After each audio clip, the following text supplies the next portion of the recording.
খুব সোনকালে এপইণ্টমেণ্ট হৈ যাব 6 তাৰিখে ফাইনেল লিষ্ট ওলাব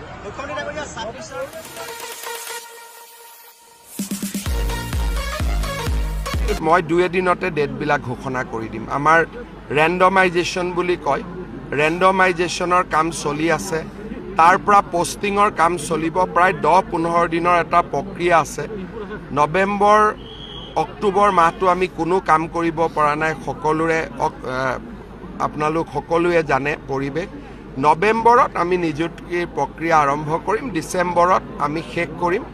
এটা এটাকৈ আমি নিযুক্তি দি যাম প্ৰথমতে এলপি তাৰপিছত পুলিচ তাৰপিছত gazetted officer ADRE 3 ADRE 4 health এনেকৈ প্ৰায় 35,000 নিযুক্তি ভাল কথা অমৰ হক বুলি কোৱাটো কি বেয়া আছে পদুম ফুলেওতো যদি অখিল গগৈয়ে খোল্লা ৰাজনীতি কৰিব পাৰে বিজেপিয়ে অমৰ হক লিখিব নোৱাৰে নেকি ৰাজনীতি কেনেকৈ হ'ব বিজেপিৰ সদস্যসকলেতো জুবিনৰ অনুৰাগী আটাইতকৈ বিজেপিৰ সদস্যসকল হ'ল প্ৰকৃত অনুৰাগী আৰু যিবিলাক মিয়া মুছলমান এতিয়া আগবাঢ়ি আহিছে তেওঁলোকতো জীৱনকালত কেতিয়াও জুবিনৰ অনুৰাগী নাছিলে এইবিলাকতো ডুপ্লিকেট অনুৰাগী হয়নে নহয় এতিয়াও আমিতো পূজা সভাত সকলোৰে জুবিনৰ ফটো ৰাখো কোনোবা এটা মিয়া মুছলমানৰ ধৰ্ম সভাত জুবিনৰ ফটো দেখিছে নেকি ধৰ্ম সভাবিলাক যে হৈ গৈছে সেইকাৰণে মোৰ মুখ খুলিয়াব নালাগে 10 ডিচেম্বৰলৈকে মোৰ মুখখন অলপ বন্ধ আছে 10 ডিচেম্বৰৰ পিছত মোৰ মুখখন যেতিয়া খুলিব তেতিয়া বেলেগৰ মুখ বন্ধ হ'ব ফেব্ৰুৱাৰী মাৰ্চ মাহৰ ভিতৰত সেমি কণ্ডাক্টৰৰ পৰা আমি ইয়াতে চিপছ প্ৰডাকশ্যন কৰিম খুব সোনকালে এপইণ্টমেণ্ট হৈ যাব 6 তাৰিখে ফাইনেল লিষ্ট ওলাব আমাৰতো কুচকাৱাজ শেষ হৈ গ'ল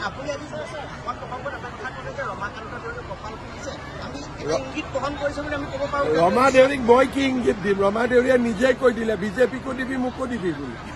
গতিকে মই কি ইংগিত দিম তেওঁ নিজৰ ইংগিত নিজেই লৈ লৈছে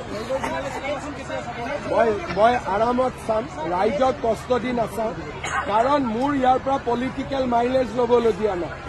প্ৰথমতে ৰাইজ পিছত ৰজা